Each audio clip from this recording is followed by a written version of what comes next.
നമ്മൾ അതല്ല, ഇനി തമിഴ്നാട് കൊടുക്കുകയോ കർണാടക കൊടുക്കുകയോ ചെയ്യുന്നതിന് പകരം കേരളം കൊടുക്കാനൊക്കെ പറ്റും. കാര്യം അവർക്ക് വരുമാനമുണ്ട്. ഇവിടെ ആരുടെ ഇരിക്കുന്നത്? നല്ല ശതമാനം അവനൊക്കെ കട്ടുമുടക്കം കഴിഞ്ഞാൽ പിന്നെ ഒന്നുമില്ല. അവിടൊക്കെ എന്ന് പറയുമ്പോൾ കമ്പനികൾ അവർക്ക് കോടിക്കണക്കിന് രൂപയാണ് സർക്കാരിലേക്ക് വരുമാനം. അതിലൊരു വരുമാനം എടുത്ത് അവർക്ക് ഇങ്ങനെ ചെയ്യാം. അവിടെ ലാഭ സർവീസായിട്ടല്ല കണക്കാക്കുന്നതൊക്കെ അവർ സർക്കാരിന്റെ ഇതായിട്ട് അവർ നഷ്ടമായി കാണിക്കുന്നുള്ളൂ, ലാഭമല്ല കാണിക്കുന്നത്. പക്ഷെ അവരത് നികത്താൻ അവർക്ക് അതിന്റെ മാർഗമാണ്. ഇവിടെ അന്ന് പിന്നെയും ഇവിടെ ഇയാൾ ഇനി എന്തോ ഉണ്ടാക്കുന്നത് വന്നാലും ഈ കിടക്കുന്ന ജനങ്ങളെ ഏതെങ്കിലും രീതിയിലൊക്കെ ഫലിപ്പിച്ചും കൊണ്ടും പിന്നെ അവനെ ഊപ്പിച്ചുകൊണ്ട് കാശുണ്ടാക്കാനൊക്കെ ആരാന്നേലും അത്രേ ഉള്ളൂ.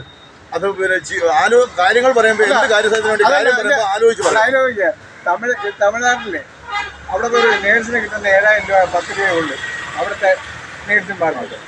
ഇവിടെ ഇപ്പൊ എത്ര 40,000 രൂപയ്ക്ക് തമിഴ്നാട്ടിൽ ഇപ്പൊ അതൊക്കെ പോയി. ഹോസ്പിറ്റലിലൊക്കെ അരവിന്ദ് കണ്ണാശുപത്രി അടച്ചിട്ട് അവിടെ ചെന്ന് എത്ര നേഴ്സുമാരുണ്ട്? ഞാൻ പോയതല്ലേ, നമ്മൾ തന്നെ അല്ലയോ? നല്ല താല്പര്യ. ഇപ്പൊ 15-ാം തീയതി പോലെ ഉണ്ടോ? ഒരറിവില്ല. ഇല്ല, അതിപ്പോ മാറ്റി വെക്കുമെന്ന് പറഞ്ഞു, നീട്ടി വെക്കുമെന്ന് പറഞ്ഞു. 15 എന്നുള്ള ആഗസ്റ്റ് 15 വരും. ഇനി 15 വരും. ഞങ്ങൾ കാലാവസ്ഥ മഴ പെയ്യാനും പെയ്യാതിരിക്കാനും സാധ്യതയുണ്ട്. കൊടുക്കുന്നുണ്ട് ഓണത്തിന് ഇങ്ങനെ കൊടുത്ത് ഇങ്ങനെ ഓരോ 15 വരും. 15 ഇല്ലെന്ന് 15 കലണ്ടറുണ്ട്. എന്നോ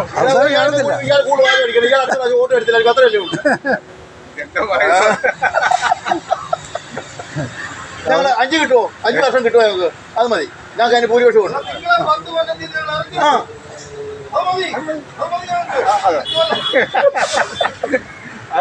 അത് നല്ലതാ. ഞങ്ങൾ 5 കൊല്ലം കഴിഞ്ഞ് ഞങ്ങൾ ഇറങ്ങാൻ തയ്യാറാണ്. കാരണം മുഖ്യമന്ത്രിക്ക് ആൾക്കാർ തല്ല ബെഞ്ച് പിടിച്ചിട്ടെങ്കിലും 5 കൊല്ലം അനുമ്പേ ഇറക്കും.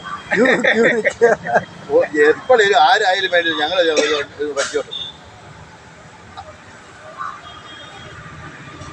5 കൊല്ലമല്ല അതൊന്നുമില്ല. പോത്തൊന്നുമില്ല. അതിനുള്ള ഭൂരിപക്ഷമില്ല. പുള്ളിയെ മാറ്റും. അതെ, ആരേലും കിട്ടണം. ആര് മറ്റേത് 10-15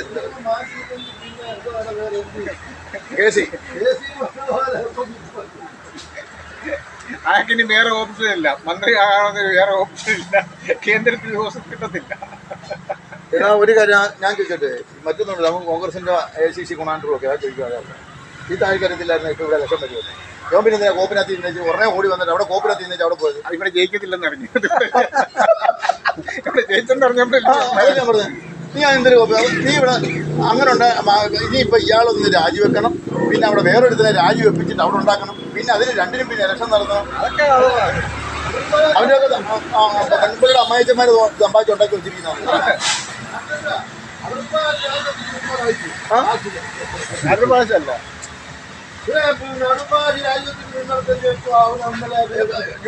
MP ആയപ്പോഴാണ് അയാൾ MP ആയിട്ട് പോയത്. അതാണ് ആകെ തോറ്റെന്നറിയോ? മുരളീധരൻ അതന്നെ ഇതുപോലെ കയറിയിട്ട് ഇന്നപ്പം തോറ്റുപോയി.